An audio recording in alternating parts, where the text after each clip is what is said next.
Oh, nice, Dan. They're closer than we think. Wait a second.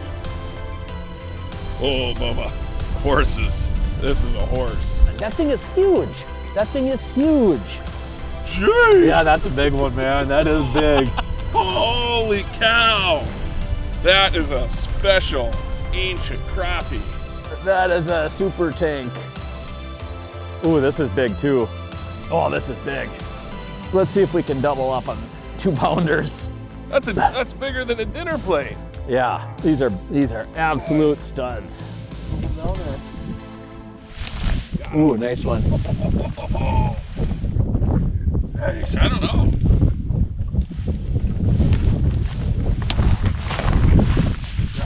Ooh, nice one. I got a big one. Oh yeah, big crappie. I got one. Crappie. I got one too. Here, get your net there, boy. All right. Look at this one, Dano. On a lipless. I'll take it. Oh, okay, now we're having fun. Look at that. Yeah. These are quality crappie here. When they're eating big hard baits. Is that a jig and wrap fish? Slab wrap. Oh, you got a slab wrap on. So yeah, doubled up on lipless. Cool. Nice. That's really nice cool. Quality fish. Boy, they're big crappies. Yeah. Nice. Boy, they're feeding. Yeah, water temps are 54 degrees today, guys. This is classic kind of a fall deal that we're doing. We'll talk about how we're finding these fish and catching them today, but I mean, that's what we're catching. And those are nice crappie. We're gonna let these ones go. We're kind of out just on a fun mission today. We'll keep a few maybe.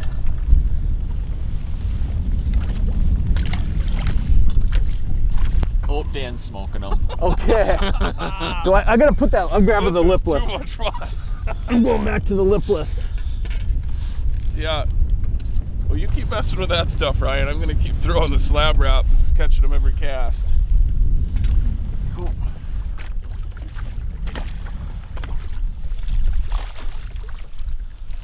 Ugh. Holy moly. Gosh, look at this. Yeah. What a hoot.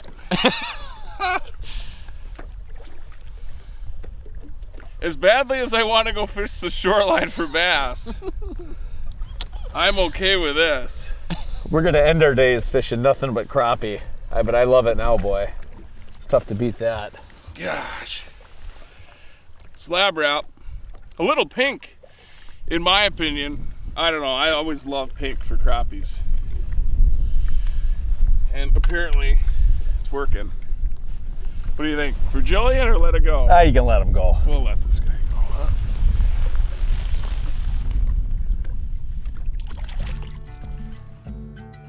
And we're snagging something, so I think just a little bit of cover out on this mud bottom area keeps fish located there, which is great. We're downwind, the boat is totally anchored, and our cast stays the same. And you can look up to the shore and make a line up too, but the big thing is just lining up off the bow of the boat and casting.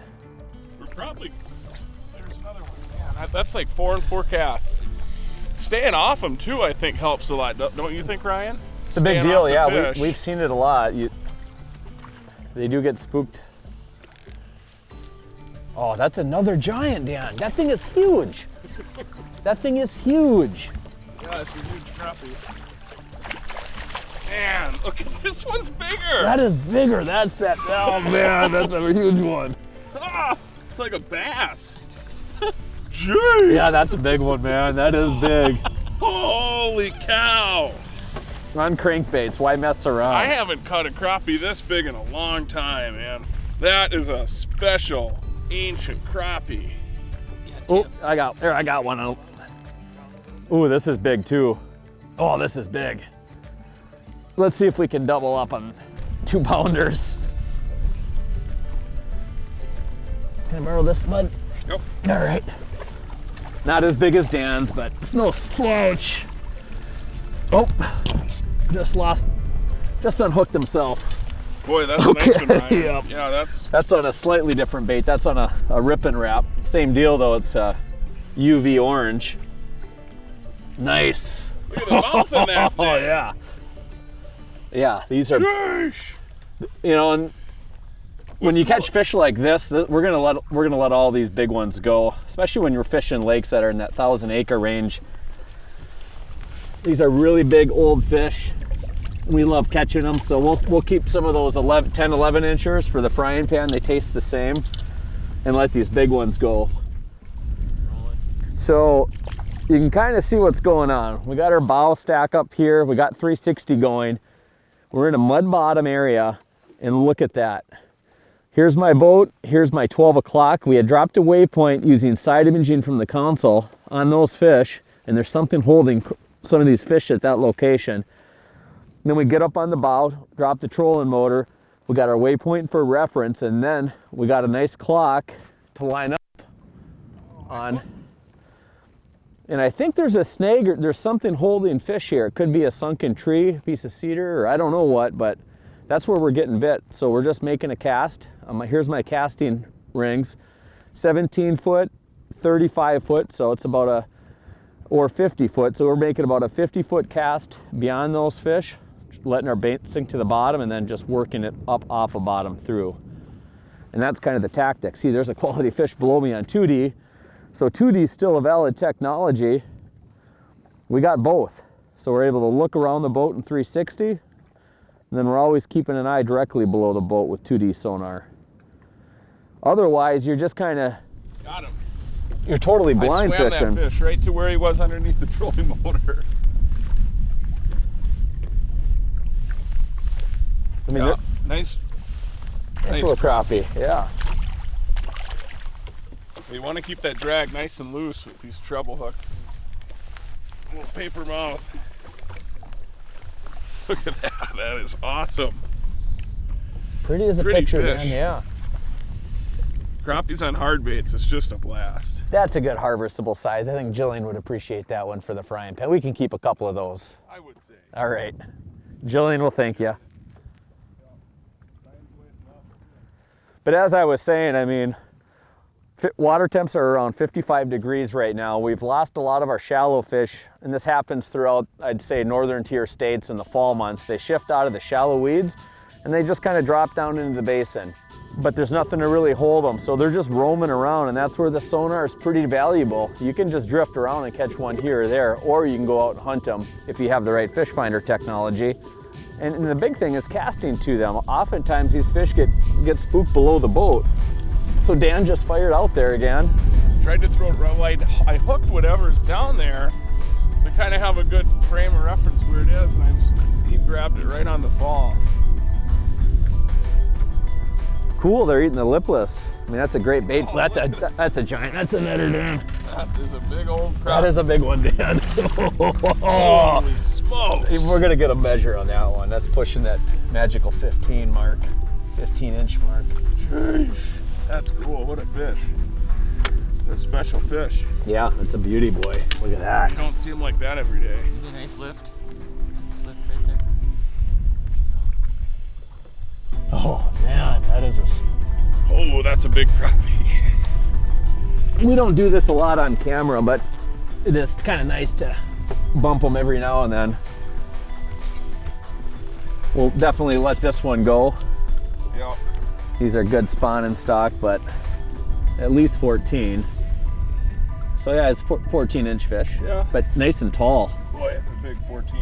Yeah, I mean, right, fills up two hands. Pretty impressive. Yeah.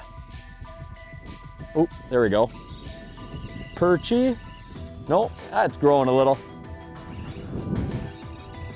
The one thing Dan and I are doing today is we got a few different baits on. In the lipless category, he's been fishing a slab wrap, which just has a little bit more elongated profile, and it doesn't quite have the rattle structure that a rip and wrap has.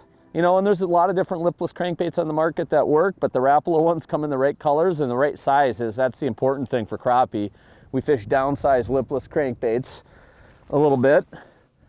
And then, who can argue with the jig? Just a good old-fashioned 1/8 ounce jig for crappies works really well, whether you have a little paddle tail plastic on the back, or in this case, I'm just fishing a little curly tail grub for a little extra flash and vibration coming through the water. The big thing is depth control. We need to fish a bait that we can cast out, let it sink down to the bottom, reel it up a little bit, and then kind of work it off the bottom, because these crappie aren't feeding on bottom.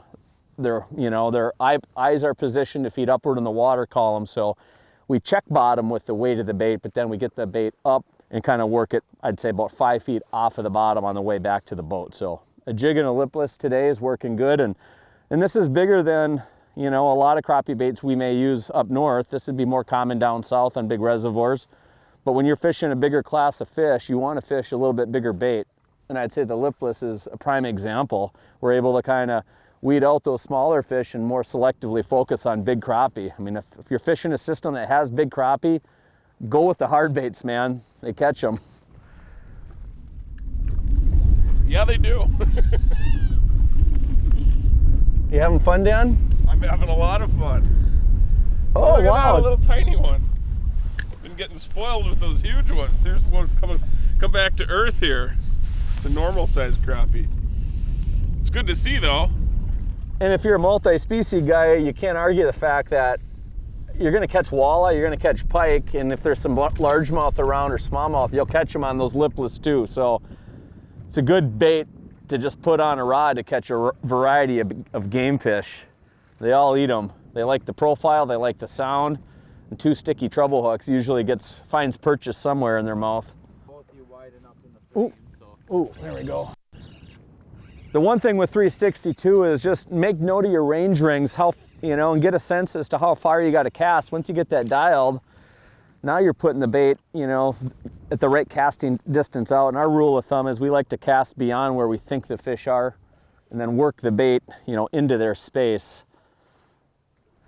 But as Dan was saying earlier, more and more as fish get smart angling pressure, guys that are equipped with electronics, lots of people out on bodies of water, especially during COVID, fish get a little smart. They don't like sound. No different than deer hunting, duck hunting, bird hunting, whatever you like to pursue, same thing fishing. The less sound, the less you make your position known, the more the fish are going to act in a natural state. So casting to the fish is a good strategy. You're just not spooking them as much. They bite better.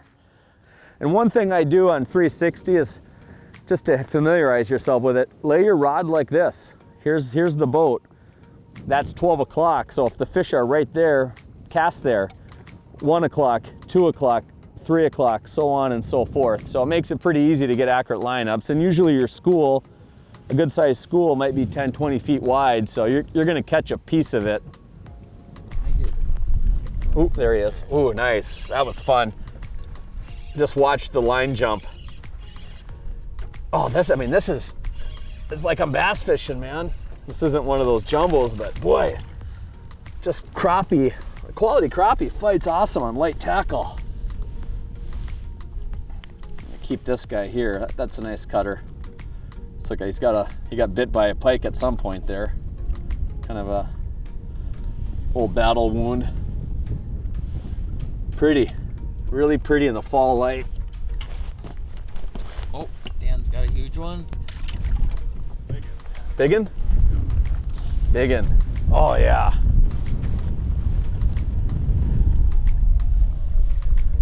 Wow. Wow. My gosh, what do I have here? It's another huge one.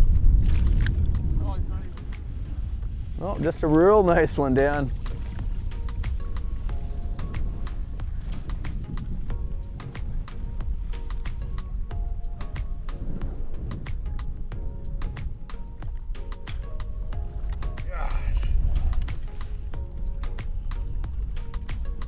This is an absolute blast. Hard baits for crappies. Yeah, I'd say we spent about first 30, 40 minutes just driving out here, scanning with side imaging. And that's really where we put side imaging to work when we're chasing panfish out over open water off a structure. Is you go drive the lake, you just go mow the lawn, if you will, and then they mark really good if you're over a mud bottom area. You have a big density difference between a fish and mud. So the crappie show up as hard white specks. You go drop some waypoints off to the side. I was scanning around 90 feet off to each side with mega imaging. We'd see what we thought was a decent amount of fish, usually looking for about a dozen or more, and then we'll circle back and then drop the trolling motor and go check those schools. And they move. I mean, they're not stationary right now. They're actively swimming around, doing what they're doing, chasing offshore schools of minnow or whatever. So that's where we kind of use 360 to reacquaint with them. And if you're lucky, what you want to look for is, can you find some debris? Can you find some cover out over these mud bottom areas? A tree that had floated out, sunk to the bottom, and those are going to hold fish. Now down south, you can sink brush. We can't do that up here, but if you find the natural stuff, it's going to have fish on it. Golly. That's cool about braided line, the no stretch. You know, I can feel that light bait in this kind of depth. You couldn't effectively fish without braid, I don't think. You just feel a little tick. Now we're talking. This guy's going home to Jillian, Ryan. Your wife's gonna be happy with this one. You got a nice one for Jilly Popper? Put them in the box, Dan. Attaboy. There we go. Now we're cooking with grease. I love my wife.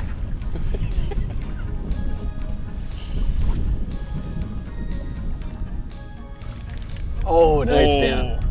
They're closer than we think. Wait a second. Oh, Bubba. Horses. This is a horse. Yeah, that's a big crappie. Oh, it's a horse. Get the conservation net on them. Oh yeah, Dan, that's a big one, Dan. That is a big one, Dan. Oh, Dan, here, horses, get that net. Bubba, horses. Get that net, Dan. Yeah.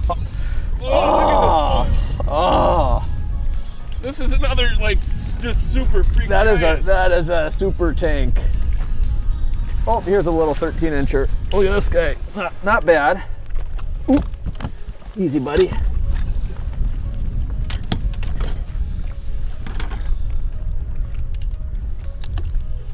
Oh, mine's just a little one. Oh. Huh? That's bigger than a dinner plate. Yeah, these are absolute studs. This is a special fishery. You got to really take care of places like this. These fish are so special and rare. You really got to be very careful about. Keep a few moderate-sized ones, but let these huge ones go. Yeah, right on. The other thing too is, when we look for lakes to target big crappie in the fall months, we prefer fishing lakes that don't have extremely deep basins. If we can go to a lake and fish in that 15 to 20 foot zone, the crappie don't get barrel trauma, which means the pressure change forces their air bladder up and they die, they can't go back down. We're fishing shallower water now. We're getting healthy releases on these fish. If they were coming out of 35, they're not going to be releasable. So we're doing catch and release on trophy fish today. We're putting them back. We're targeting big crappie in shallower water, 20 feet or under, I would say. Yep, so keep that in mind. Yep. All right, guys, I'm gonna hit up on some good bait options, some good lure options for fall crappie fishing in those northern tier states. And I think this would translate to some southern impoundments as well. But from our perspective, fishing these natural lakes up north, today, far and away, our best bait was a lipless crankbait. And there's a couple different varieties that we were using from Rapala. One was a number 4 ultralight ripping wrap, and we caught fish on it. You can see the profile of that, a little bit rounder, squatter, fatter, but this one was a better bait far and away, and we played it around quite a bit. This is a SLAB wrap, a number 5, I believe. They also have a number 6 and they also have a number 4, but as you can see, I just think that thinner profile got down a little bit quicker, doesn't make as much noise. I don't think that was as much factor, but given its narrow profile too, I think hooking percentages, are pretty choice. Colors, I don't know, we caught them on everything, but generally speaking for crappie on a lake that has some color, we like those UV oranges, pinks, fire tigers. You really can't go wrong. I will mention though, if you're gonna be fishing smaller fish, you're gonna wanna downsize too. So that's a number 4. Here's a smaller SLAB wrap. This is a number 4 SLAB wrap, smaller bait. Same thing with the ripping wrap. I mean, these things get real small. This is a number 3 centimeters. This is gonna work better for bluegill. They got a smaller mouth. They'll come up and just grab a treble hook or grab the bait and you'll get hooks. We'll even tip like little waxworm or angleworm. piece of plastic on those treble hooks now and then. Both of them have rattles, these little rip and wraps, so noise can be a factor, making some sound. You always got to have a jig and wrap. And this is going to really excel for those vertical applications when you can get over the top of the fish, drop down on them, you're marking them on 2D sonar. This is a number 5, but you're also going to want to carry some number 2s and number 3s, 2 and 3 centimeter. Just adjust the size of the jig and wrap based on the size of the fish you're targeting, as well as the species. The number 2 is a phenomenal bluegill bait. You'll catch bluegills on the number 3 too, but oftentimes I'm going to downsize to that number 2. When it comes to jigs, I got 2 very different jigs in my hand, but size matters a bunch. On this hand, this is a bait that we're forced to use a lot through the ice. You got to downsize to like a 16th ounce, a 32nd, and sometimes even a 64th ounce tungsten jig. This one happens to be a 16th ounce with a nice little straight tail plastic. That's an excellent bait when the fish are really tentative and they're tough to catch, or you're fishing maybe a smaller class of fish. You'll still catch big crappie on this, but today, I mean, we were casting to the fish, so we wanted a heavier head and we wanted a bigger bait to target those bigger fish. This is an 1/8 ounce bait with a curly tail grub. We're gonna always go with the biggest bait that's still getting lots of bites just for that chance of a bigger class of fish, but I'm always gonna have both of them with. And kind of to the jig in a plastic, the beetle spin style with a little inline spinner. So this is a little VMC spinner bait with a boot tail plastic. So there's different tails. We're always going to carry some curly tail grubs, but this is essentially, without the spinner, a little swim bait, a little paddle tail swim bait. That's a good profile to always have on hand. And at times, and particularly when you're fishing up in shallower water, up and around cover, wood, laydowns, grass, that little inline spinner bait is a really good option. And we caught a couple fish on this today too. We had a piece of tungsten pegged above a barrel swivel, and we would cast this out there using the tungsten to get this bait down and slow roll it over 20 feet of water. And we caught a couple nice crappie doing that. So sometimes that added flash and vibration with a spinner can be a big trigger for crappie. And then spoons. We carry a wide variety of spoons. This one actually has a little rattle chamber in the back. Heavy metal, you know, deeper water applications, you're gonna get down to the bottom where you may wanna be. If you're vertical jigging over brush, standing timber, you're gonna be able to get down and video game those fish with ease, especially in a hard wind. We're getting a little windier now, so that's when you sometimes want to upsize weight of the bait so you got good positive control. You know, all this stuff adds up in cost, so a good O-ring sealed box, something that you can slip in your pocket, have 3-4 of them around in your boat, glove compartment or whatever. Keep those baits protected. You can even see here I got some foam in there just to keep some baits compact so that they're not getting all beat up paint job wise. But I got like 4 of these in my boat right now with a variety from blade baits, little lipless crankbaits, spoons, small jigs. So they're just convenient if you're a panfish angler on the go. We're really rigged for bass today, but we always carry some pan fishing gear because those opportunities just come up out of nowhere where you're marking them and you're like, all right, let's drop down. And we can easily repurpose a spinning rod from a bass combo into crappie. And this rod's a prime example of that. This is a medium light 7-foot rod. Just a great action, something to be using for drop shot. And that's kind of my go-to panfish rod much of the time. And it works really good when you're dealing with big fish like we had today. 1/8 ounce jig, medium light rod. We like a little bit bigger arbor on our spinning reel for bigger coils, better line management. We're pretty much exclusively braid to a fluorocarbon leader, and we're gonna either attach the fluorocarbon via a line to line knot, or a little barrel swivel works just fine too. That's a simple system, 6-pound fluorocarbon line. This is a 6-pound Suffix nano braid, which I think is the finest casting line for light bait applications out there. It's extremely soft and supple, so it's extreme low friction coming off the spool. You can fire this thing a mile, and it's really about the bite detection then too. Let that bait go down. You can look for the line to jump. You'll get a great line jump because that line doesn't absorb the stretch at all.